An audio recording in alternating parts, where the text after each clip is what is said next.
Boa tarde a todos e a todas. Me permitam sentar-me aqui, porque a gente vai falar, não é? Vamos conversar.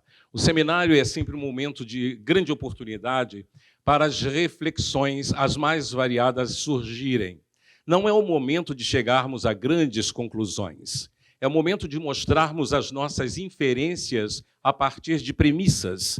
Premissas que muitas vezes podem ser convalidadas, outras premissas que podem, por sua vez, podem deixar de ter a sua pertinência. Como o padre Silmar me apresentou, a minha formação é em filosofia e ciência, e em teologia dogmática em Trindade. Mas, como vigário episcopal para a cultura, eu tenho a responsabilidade de estar estudando sempre e de estar saindo, muitas vezes, da minha zona de conforto.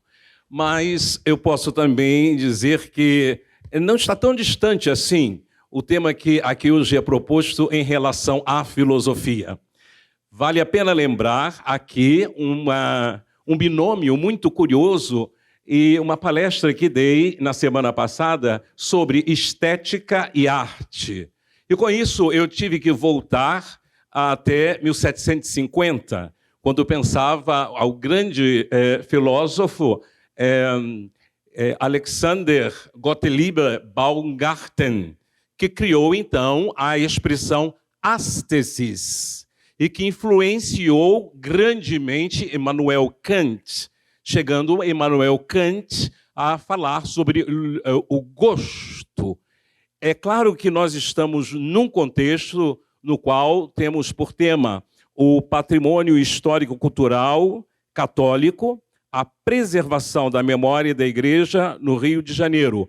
Ele é mais, eu diria, mais restrito, porque se fôssemos aqui trazer as bases sobre as quais estão alicerçadas as diferentes concepções de estética, nós teríamos pano para manga para conversar aqui, até voltarmos a uma espécie de pré-história da arte e, ao mesmo tempo, tocarmos na filosofia, naquele período clássico da filosofia, tendo por referência Platão e Aristóteles. Para Platão, todos sabemos que em alguns dos seus diálogos ele vai dizer que a arte é mimética, isto é, uma imitação daquilo que se encontra no hiperurânio. Ou seja, o filósofo não que desprezasse 100% a experiência, mas se colocava algumas reticências sobre a experiência e dava à inteligência a capacidade de desenvolver a ciência e de chegar à verdade que estaria também sob o domínio do demiurgo, de tal sorte que, na filosofia de Platão, o homem nasce para morrer, e nascendo para morrer, ele vai chegar à verdade, às verdades eternas. E, uma vez, então, lá estando, pode receber da parte do demiurgo a missão de voltar e retirar, todos são lembrados do mito da caverna, retirar os aprisionados voltados para o fundo da caverna, para que então se aproximem das verdades, as verdades, eu diria, ideais, a beleza, por exemplo. E aqui eu toco um ponto que é para criticar, e eu diria para mexer um pouco com a nossa cabeça. A beleza tem sido sempre o referencial da arte. Sempre. Beleza, bem, verdade. Estes elementos são heranças que recebemos do embate de Platão e Aristóteles. Platão, como grande mestre, ele dizia: o fazer arte é cópia da cópia, e por isso mesmo, para mim, não tem valor. Pensávamos que Aristóteles fosse superar o seu mestre, mas Aristóteles volta também na poética a reafirmar que o que está por base de uma arte é a beleza. Sem dúvidas, ele reconhece que o fazer arte tem em si o seu valor. Porém, a categoria beleza prevalece. O cristianismo, por sua vez, é herdeiro dessa tradição. Nós julgamos, e todas as falas que aqui aconteceram, desde a antiga catedral, o tema é beleza. Nós ouvimos nos Santos Padres sempre a referência beleza. Mas eu coloco um questionamento, porque a estética fundada por Baumgarten, ela vai até o século XIX. Após o século XIX, nós tivemos uma revolução, nós tivemos uma reviravolta no comportamento sociopolítico, econômico, ao tema da inclusão, ao despertar para a democracia. Comentava com o Silmar, hoje os jogos que estão cibernéticos, os jogos eletrônicos, os jogos que estão nas nossas internets, são considerados arte. E é um desafio para a igreja. Pensarmos daqui para frente, vamos ficar o tempo inteiro pautados sobre o tema ou o respaldo da beleza e do bem? Não teríamos outros referenciais na própria arte que pudessem nos guiar no seu devido reconhecimento? Bom, eu fiz isso só para a gente bagunçar um pouquinho, os senhores vão pensando, e depois, no final, se quiserem perguntar alguma coisa, a gente vai para o campo da filosofia. Aqui, o meu objetivo é ser mais positivo e indicar, contextualizar o seminário que ora acontece, sobre o tema que já citei. A contextualização deste seminário se dá em função da criação da comissão que está escrito aqui, do patrimônio histórico-cultural e de seu interesse, não é? Que foi criado 17 de outubro de 2018. A contextualização se dá na estrutura institucional da Igreja Católica Romana. Pensemos, então, a Cúria Romana. Pensando a Cúria, nós já conseguimos ver o interesse sobre os seus bens culturais, com a criação da Comissão para os Bens Culturais da Igreja. Em 1988, na Constituição Apostólica Pastor Bonus, foi criada a Comissão Pontifícia para a Conservação do Patrimônio Histórico e Artístico da Igreja, que, por sua vez, reflete a herança da Comissão Pontifícia de Arte Sacra, na Itália, de 1974, com o objetivo de cuidar dos patrimônios históricos e artísticos da Igreja. Pastor Bonus, número 99. Através do motu próprio, que é uma intervenção direta do Santo Padre, inde a pontificatus nostri initio, isto é, desde o início do nosso pontificado, São João Paulo II, em 25 de março de 1993, diz que a comissão muda neste motu próprio, a comissão muda de terminologia, passando a ser Pontifícia Comissão para os Bens Culturais da Igreja. O Papa São João Paulo II retornou ao tema na mensagem de 25 de setembro de 1997, no início da segunda Assembleia Plenária da Pontifícia Comissão para os Bens Culturais da Igreja, reiterando que a tarefa da comissão consiste na animação cultural e pastoral em comunidades eclesiásticas, destacando as muitas formas de expressão que a igreja produziu e continua a produzir a serviço da nova evangelização dos povos. Isso é preservar a memória do passado e para proteger os monumentos visíveis do espírito.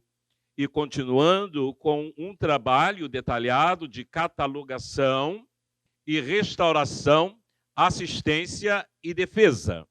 É também para incentivar a nova produção através de um contato pessoal com os operadores mais atenciosos e prestativos, como já foi aqui citados, temos tantos colaboradores, pessoas que têm este cabedal, este conhecimento e têm disso a sua própria profissão e estão ao lado da igreja para que o seu objetivo seja atingido.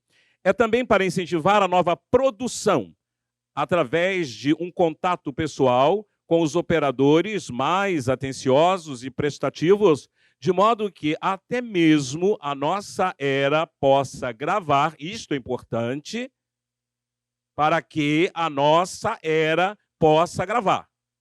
Por isso eu fiz a provocação inicial. Como fazer a arte? Mudando o paradigma da estética. É a beleza? É a verdade? É o bem? Nós precisamos estar atentos a isso. Atentos. Porque a revelação nos traz uma densidade de conteúdo que ainda não foi explorada. Nos primeiros séculos, sem dúvida alguma, a verdadeira sabedoria, por exemplo, em Santo Irineu, era Cristo Jesus. Não havia o diálogo entre a revelação e a filosofia até então vigente, a não ser com o surgimento de Justino, graças a Deus. São Justino foi um grande filósofo neoplatônico e se converteu ao cristianismo, mas se manteve um bom filósofo.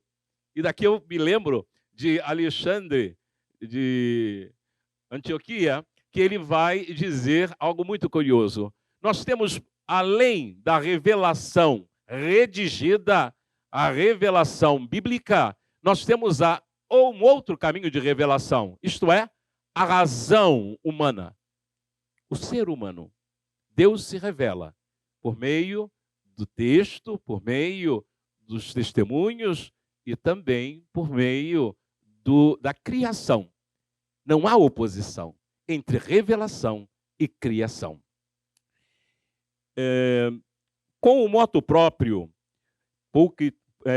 Pulchritudinis Fidei, de 30 de julho de 2012, o Papa Bento XVI unificou a Pontifícia Comissão para os Bens Culturais da Igreja com o Pontifício Conselho para a Cultura, que entrou em vigor em 3 de novembro de 2012. Em 5 de junho de 2022, deu-se a ereção canônica do Dicastério para a Cultura e Educação. O que é isso? Deu uma elevada. Não é? Se era uma comissão, ela agora entra está sob a responsabilidade de um dicastério que tem um prefeito. O prefeito, até então, naquela ocasião, era o cardeal Tolentino Mendonça, o secretário Giovanni Cesare Pagazzi, o delegado para a seção de cultura, Carlos Alberto de Pinho Moreira de Azevedo. Trata-se, portanto, de um dicastério da Cúria Romana competente para os apelos hierárquicos em matéria de educação, cultura. Com a promulgação da Constituição Apostólica Predicate Evangelium, em seu artigo 153, indica que o citado dicastério trabalha para o desenvolvimento dos valores humanos nas pessoas dentro do horizonte da antropologia cristã.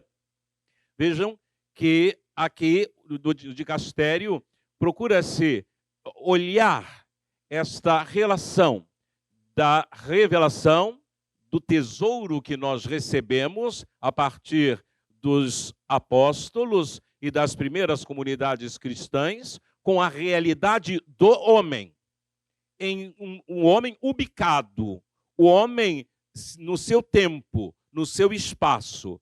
Há uma dimensão, portanto, antropológica que precisa ser levada em consideração. E aqui, a aditivação de antropologia cristã, contribuindo para a plena realização do segmento de Jesus Cristo. O novo dicastério nasceu da unificação da Congregação para a Educação Católica com o Pontifício Conselho para a Cultura. Esse dicastério também coordena, conforme o artigo 162, as atividades de algumas academias pontifícias, algumas das antigas fundações, nas quais são cooptadas as grandes personalidades internacionais das ciências teológicas e humanísticas, escolhidas entre crentes e não crentes. E aqui eu acho o brilhantismo. Como já mesmo na Gaudium et Spes, nós temos um documento valioso que leva a igreja a manter um diálogo saudável e profícuo e de escuta com a sociedade, com o mundo. Nós precisamos exterminar esse dualismo grego que Schelling conseguiu, mas ajudado pela filosofia oriental, a mostrar que não existe uma contradição entre a psique, a alma, e a huile, a matéria. Infelizmente, nós temos esta cultura que vem ainda acentuando esta oposição. Schelling, no romantismo alemão, foi um dos primeiros a dizer não. Nós somos natureza. E nós temos a síntese da natureza em nós. Porque nós somos espírito e natureza. Qual é o melhor fio condutor para ler, então, o mundo? É um outro tema grave a ser tratado aqui. Porque quando falamos de mundo, falamos de um abstrato. Não falamos de um concreto. Karl Jaspers, grande existencialista. Karl Jaspers cria o tema sobre cifras e relaciona as cifras à transcendência. Mesmo da divindade, nós temos cifras. E ele não nega Tomás de Aquino, século XIII, ao contrário. Ele confirma Tomás de Aquino, quando Tomás diz: uma certa dose de antropomorfismo vai estar presente na fé. Porque o homem só consegue falar de Deus sob as categorias materiais, humanas, os fantasmatas. Nós falamos do transcendente através da realidade material, ou ainda levando em consideração a matéria. Eu sublinhei essa última fala, isto é, as pessoas escolhidas entre crentes e não crentes. Isto é importante de se frisar. Eu tive um livro que eu não sei cair na besteira de escrever, por isso fiquei mumificado na PUC. Estou mumificado, porque eu já dou a mesma matéria há mais de 10 anos, Fenomenologia da Religião. E eu conversava com Richard Dawkins, que falava de Deus como um delírio. E eu admitia com o autor, eu aceito, Richard, que de fato Deus seja um delírio. Deus, desde que esse delírio seja connatural. Então, nós nascemos assim. Nós nascemos com a abertura para o assentimento à fé e para a negação da fé. Ou para simplesmente não querer aderir à fé. E aqui está incluído exatamente este grupo, aqueles que não creem, mas que podem colaborar. Colaborar com a sua expertise, podem colaborar com a sua dedicação e com o seu profissionalismo. Precisamos ouvir. As academias, por exemplo, da nossa associação cultural, ela não é composta apenas por católicos. Ela é composta por pessoas ligadas à cultura, independente do seu credo. E é bom que seja, porque vem outras luzes, vem outros ventos, e nos fazem, assim, dar passos, fazer com que a igreja se perceba sempre atiçada, aguçada, a ir à frente e a levar Jesus Cristo, que a todos acolheu. Jesus Cristo acolhe no seu grupo um publicano, um pecador. Ora, se ele fez isso, como a igreja não poderia fazer ou poderia deixar de fazer a mesma coisa que o seu fundador? Gostaria de retornar às palavras do eminentíssimo cardeal, que se encontra no site da nossa comissão. Dom Arani, ele vai dizer o seguinte: diante de tantas situações, a preservação do nosso patrimônio histórico e cultural é uma tarefa que nos compete de forma irrenunciável se queremos deixar para as futuras gerações o legado de nossa identidade como povo e nação. A tarefa reveste-se também de um compromisso com a transmissão da fé que nos é conferido como missão, enquanto seguidores de Jesus Cristo.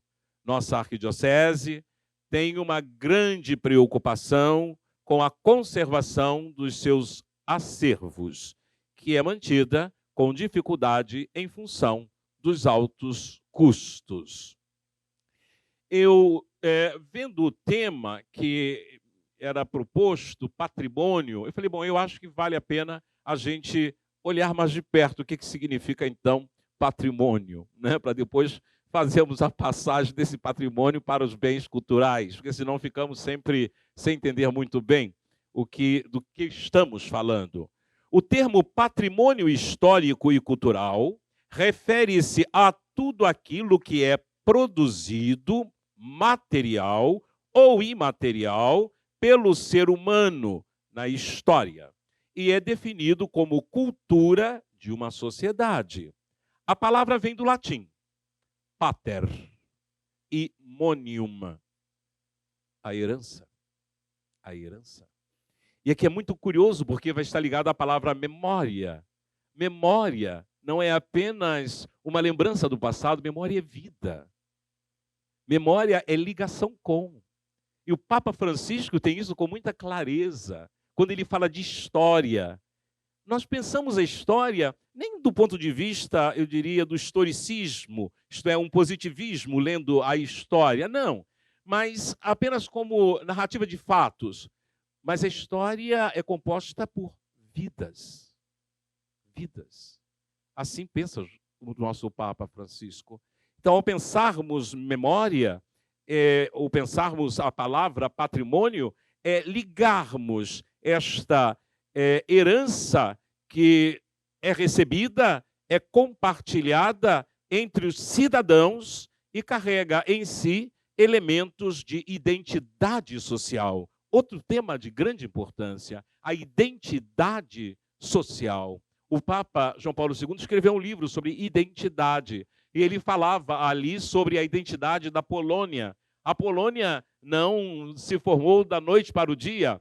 Outros tantos povos ocuparam o território polonês, de outras tantas matrizes, e o Papa João Paulo II fez questão de lembrar de um antigo, não diria dialeto, mas o antigo polonês, que as gerações atuais já nem falam mais, mas ele dizia, é nossa identidade, precisamos conservar, manter isto de forma lúdica, a fim de que nós estejamos sempre vinculados à nossa própria, o sentimento de pertença. O sentimento de pertença. Eu pertenço. Eu pertenço a esta comunidade, eu pertenço a este grupo, eu pertenço a esta nação. A discussão sobre o que é patrimônio histórico e cultural no Brasil surge desde a Constituição de 1937. Vejam, é longe. O decreto de lei número 25 apresenta o seguinte conceito sobre patrimônio. Constitui o patrimônio histórico e artístico nacional o conjunto de bens móveis e imóveis existentes no país e cuja conservação seja de interesse público, que, por sua vez e por sua vinculação a fatos memoráveis da história do Brasil, quer pelo seu excepcional valor arqueológico ou etnográfico, bibliográfico ou artístico. Exemplos de patrimônios e materiais, nós temos a capoeira. Capoeira é patrimônio. Nós temos o tambor de crioula, Maranhão, é patrimônio. É um desafio. Aqui eu me permito a fazer um parênteses. É de experiência própria. O que eu percebo, e isso ainda não foi curado, é que existe uma lógica do ressentimento no processo de colonização do Brasil. Isso eu percebi muito em Brasília, quando então lá estive para defender a permanência da transmissão da Santa Missa pela TV Brasil.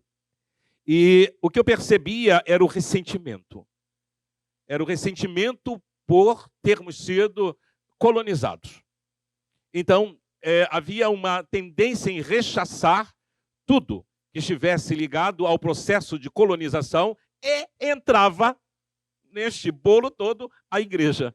A igreja entra aí. Foi difícil manter ali um diálogo, mas, conversando um pouquinho mais, a gente conseguiu. Eu acredito que precisamos fazer uma espécie de terapia social para nos entendermos melhor, para aceitarmos melhor o nosso passado e verificarmos que coisas boas e ruins aconteceram, mas pertencem à nossa identidade. Precisamos nos perdoar, precisamos nos unir, precisamos nos reaproximar, que as diferenças não sejam vistas como empecilhos e problemas, mas que sejam vistas como riquezas, e eu me atrevo a dizer, riquezas de Deus.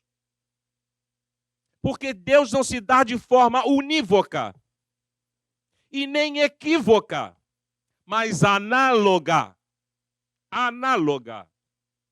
Deus se dá no catolicismo, Deus se dá no protestantismo, Deus se dá nas religiões de raiz africana. Deus se dá. Eu tenho uma tese com o pai Márcio de Ogum, que é uma tese, quem sabe a gente um dia vai poder trabalhar juntos, que é a questão do sincretismo. O sincretismo ligado, então, ao seu querido, ao meu querido São Jorge, viu, Wagner?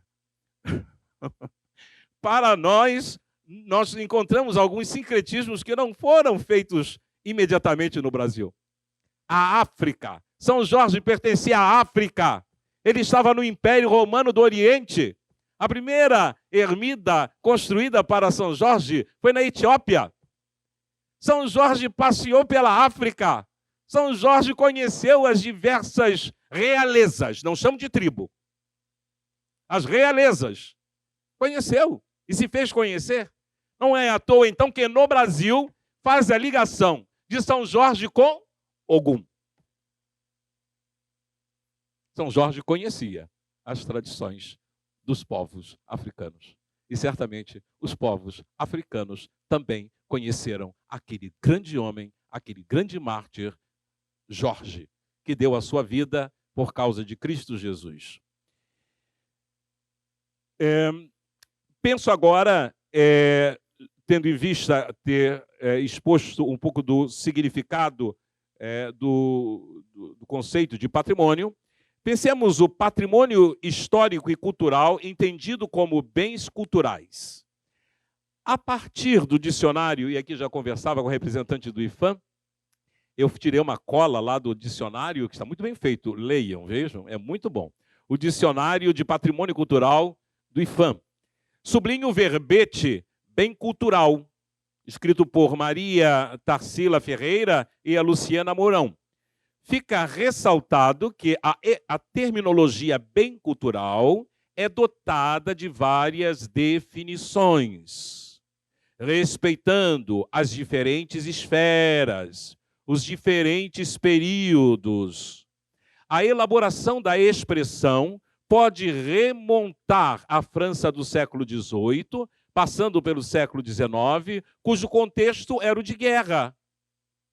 Preservar os bens, principalmente os materiais, dos bombardeios.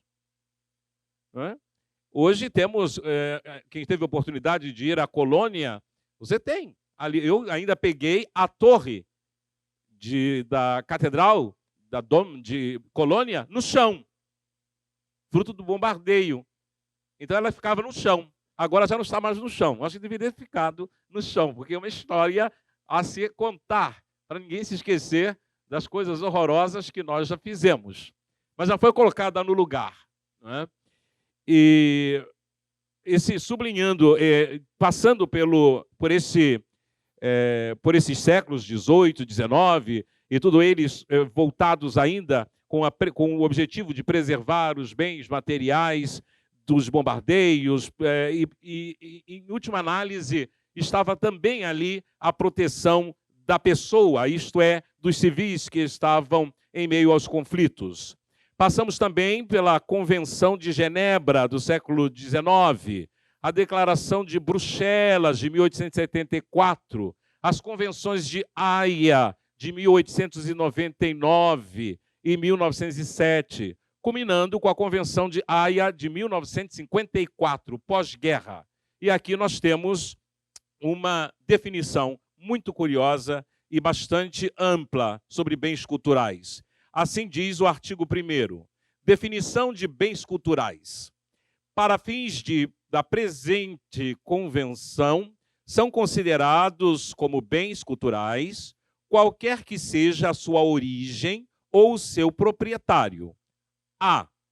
Os bens móveis ou imóveis, que apresentem uma grande importância para o patrimônio cultural dos povos, tais como os monumentos de arquitetura, de arte ou de história, religiosos ou laicos, ou sítios arqueológicos, os conjuntos de construções que apresentem um interesse histórico ou artístico, as obras de artes, os manuscritos, livros e outros objetos de interesse artístico, histórico ou arqueológico, assim como as coleções científicas e as importantes coleções de livros, de arquivos ou de reproduções de bens culturais móveis definidos. B. Os edifícios cujo objetivo principal e efetivo seja de conservar ou de expor os bens culturais móveis definidos na alínea A, como são os museus, as grandes bibliotecas, os depósitos de arquivos e ainda os refúgios destinados a abrigar os bens culturais móveis definidos na linha A, em caso de conflito armado. Os centros, C, os centros que compreendem um número considerável de bens culturais que são definidos nas alíneas A e B, os chamados centros monumentais. Daqui, então, passo para esse contexto mais específico que é o nosso. São as normas canônicas sobre os bens culturais eclesiásticos. E aqui, eu digo que a primeira regulamentação dos bens culturais eclesiásticos apareceu no Código de Direito Canônico em 1917.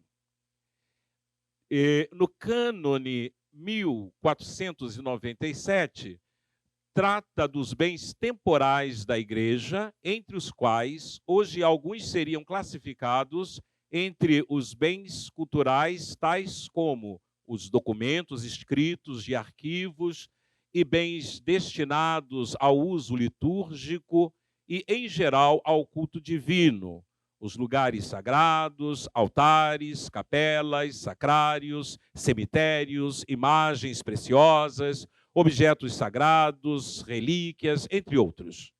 O critério para definir a importância destes bens era a antiguidade, a arte e o culto.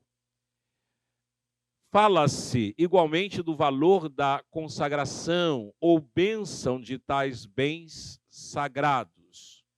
O Código de 1917 não conhecia a expressão bem cultural. Seguindo a linha da história, teremos o Concílio Vaticano II, que fala de bona culturalia, mas em sentido amplo, não como estamos tratando aqui. Nós vamos encontrar um verbete recheado de documentos para a palavra arte. Mas aqui, não como bona, eu diria não como bens culturais, como nós compreendemos hoje.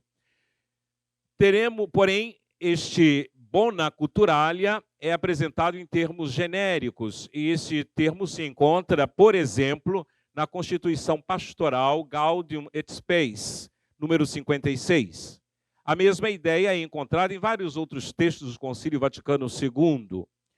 É relevante notar que também no novo Código de Direito Canônico de 1983, não se encontra o termo bem cultural, no sentido contemporâneo.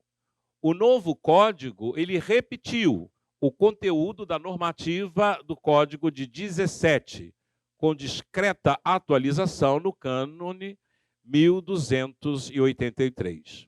Foi a partir da Constituição Pastor Bonus, sobre a Cúria Romana, que se deu o passo mais expressivo em relação ao tema a ser instituída a Pontifícia Comissão para a Conservação do Patrimônio Artístico e Histórico da Igreja, que com São João Paulo II, no ano de 1993, o nome passou a ser Pontifícia Comissão para os Bens Culturais da Igreja. Eu trazia ali, primeiro eu coloquei no plural, falei, mas não precisa do plural, porque é complexo, já implica o plural. Então, no que consistiria a complexidade inerente aos bens culturais?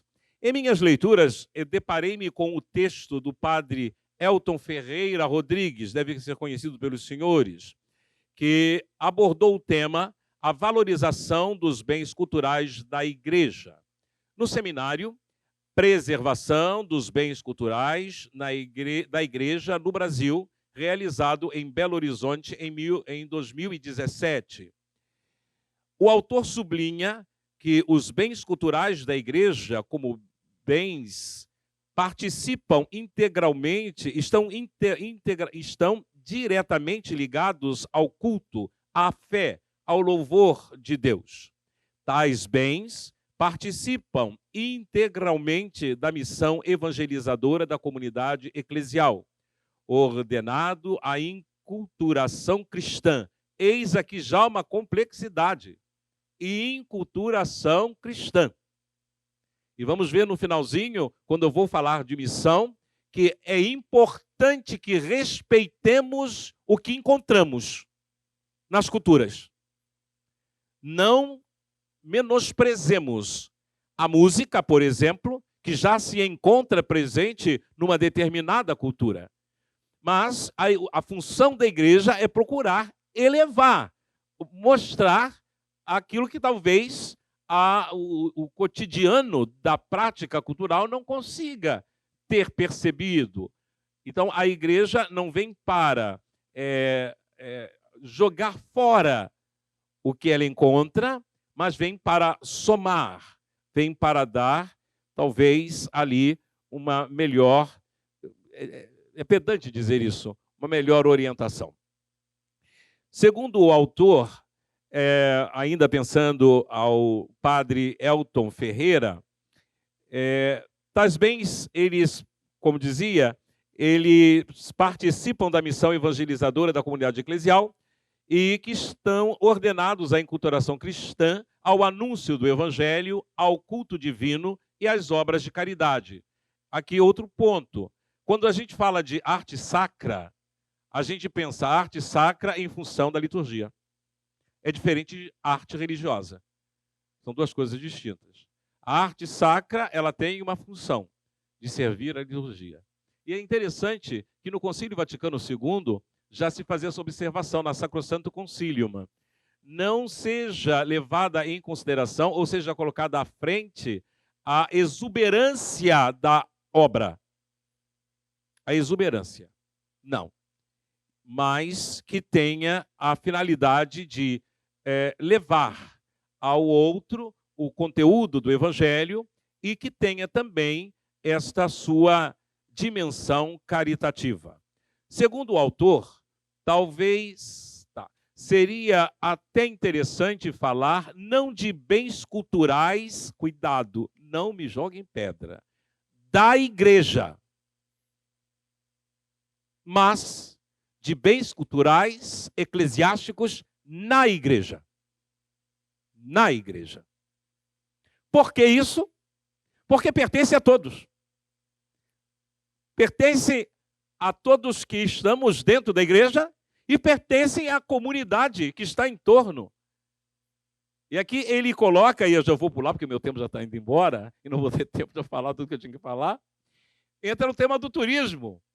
O turismo é uma ferramenta, eu não diria ferramenta, eu diria que é aqui um segmento que deve ser incentivado, e principalmente o turismo religioso, a fim de que as pessoas possam ter acesso a estes bens culturais, ainda que não cheguem a grandes compreensões, e nem mesmo sejam tocadas para a conversão, mas que vejam e que sintam que existe ali algo de precioso, algo de ser levado em consideração. Veja que eu não usei a palavra belo. Me refiro a Humberto Eco. Humberto Eco faz uma boa conjugação entre o belo e o feio. O Grito é um belo quadro? Não. O Grito é pavoroso. E ele revela, do autor Munch, ele revela todos os seus tramas. O belo e o feio estão ali. Exatamente, irmãos. Ele está ali, presente. Como último tópico, para não ficar faltando, os bens culturais na igreja estão a serviço da missão. No decorrer desta breve apresentação, acredito já ter ficado evidenciado ser a missão o objetivo da igreja quando reflete o tema patrimônio, entendido como bens culturais eclesiásticos. Entretanto, penso servir de ajuda a indicação de alguns textos elaborados pelo Concílio Vaticano II sobre a missão.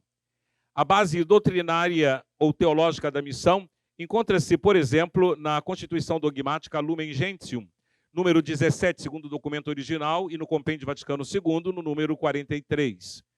Abro aspas. Como o Filho foi enviado pelo Pai, assim também ele enviou os apóstolos. João 20, 21. Dizendo, ide, pois, e fazei discípulos meus, todos os povos, batizando-os em nome do Pai, do Filho e do Espírito Santo, ensinando-os a observar tudo quanto vos mandei. E eis que estarei convosco todos os dias até o final do mundo. Mateus 28, 18, 20. A igreja trabalha de maneira tal que tudo o que de bom se encontra semeado no coração e na mente dos homens, ou nos próprios ritos e culturas dos povos, não só desapareça, mas seja sanado. A ideia da sanatio, a gente tem que entender um pouco, não segundo o direito canônico, mas a sanatio aqui, talvez, enquanto diálogo e entendimento.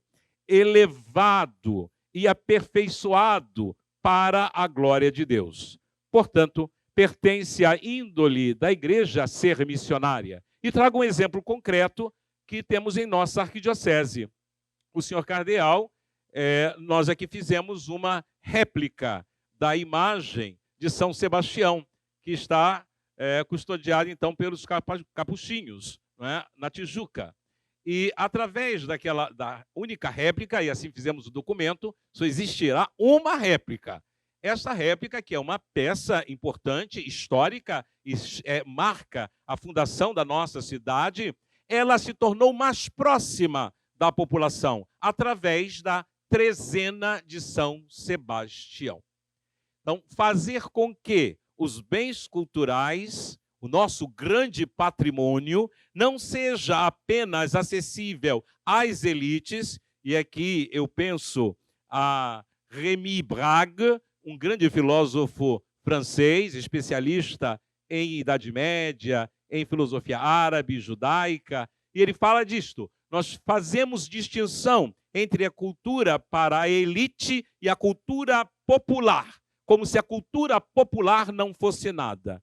Como me restam só 2 minutinhos, não é isso? Eu posso falar de uma coisa que talvez incite um pouquinho os senhores a pensar e me ajudarem a pensar também.